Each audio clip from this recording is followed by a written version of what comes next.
Hi, my name is Dr. David Graham. I'm a plastic and hand surgeon based out of Corning, New York. And this is the first of what I hope will be many videos teaching you guys a little bit about plastic and hand surgery topics and safety.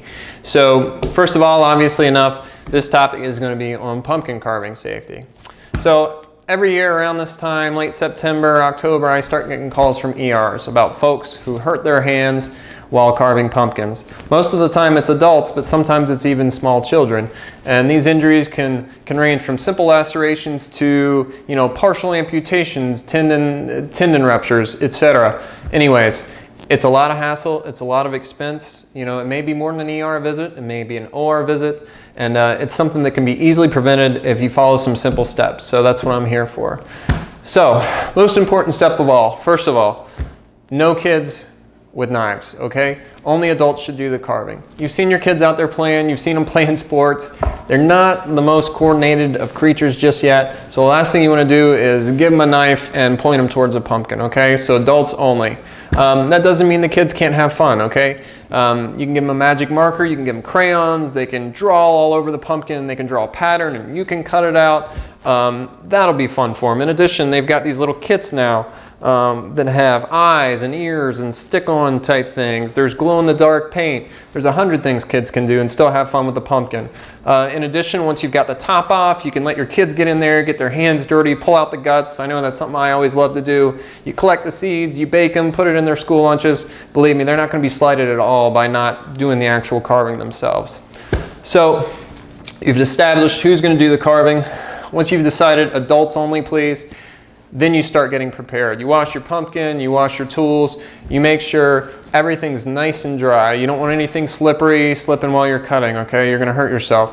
You wanna make sure it's in a well-lit place. If it's not well-lit, your depth perception's not gonna be perfect. You're gonna be more likely to cut yourself. So you got everything prepared. What type of knife do you use? Well, you don't really wanna use a sharp carving type knife, okay? A knife with a straight, sharp edge.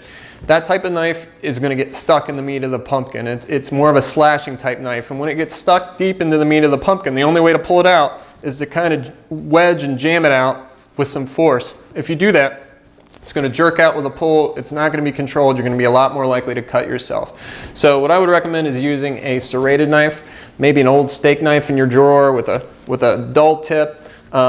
Something that you can use with more of a controlled sawing motion. It's short, little controlled motions, so if it ever should slip, it's not really going to cut you very deep. They've even got these things in the kits. In the same kit, I got these little eyeballs and potato head things in. They sell these little knives. They're completely dull. You're not going to hurt yourself. But it will cut the pumpkin. Again, all this came in one kit. It even came with this little scooper type thing, which I don't know if you'd use or not. But anyways, the kids will love it. But it was only $4. It was only $4 at Target. So I'm sure you can go to your local any store and they sell a comparable kit for $4 or $5. It's well worth the price. Your copay in the ER is going to be $20. So, tack on your ER charge and maybe even your OR charge and you're saving yourself a ton of money. And a lot of hassle and the health of your family and yourself by just spending the $4. So I highly recommend it.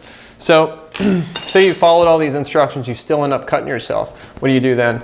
Well, direct pressure. That's the key. You've cut yourself before. It always works. It's no exception. I know it looks like a lot of bleeding, but trust me, direct pressure for 15 minutes, it'll stop. I've never seen a finger not stop bleeding with pressure, okay? So direct pressure for 15 minutes.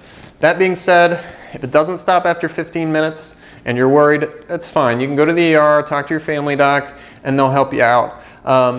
If you have any sort of sensory alterations, if you can't flex or extend your finger, if you notice some color change, temperature change in the finger, those are other things that maybe might be a hint for you to go to the ER or talk to your family doctor about it, okay? As far as cosmetics, I wouldn't worry about it at all. There's a good study in the British Medical Journal, I think it was in the mid-2000s, that showed hand lacerations up to 2 centimeters, which is about an inch, can just be left to heal on their own, and your cosmetic result is going to be the exact same as if you closed it. They followed patients out for 6 months, patients who they sewed up and patients who they just let it heal, and at 6 months the cosmetic result was the same, with the exception that the patients who they just let it heal on had less pain and they spent a half hour less in the ER. So overall, if it's my kids, if it's myself, I'm just letting it heal. I'm just keeping it clean with soap and water every day, put a little antibiotic ointment on there. It'll heal up in a couple weeks, okay?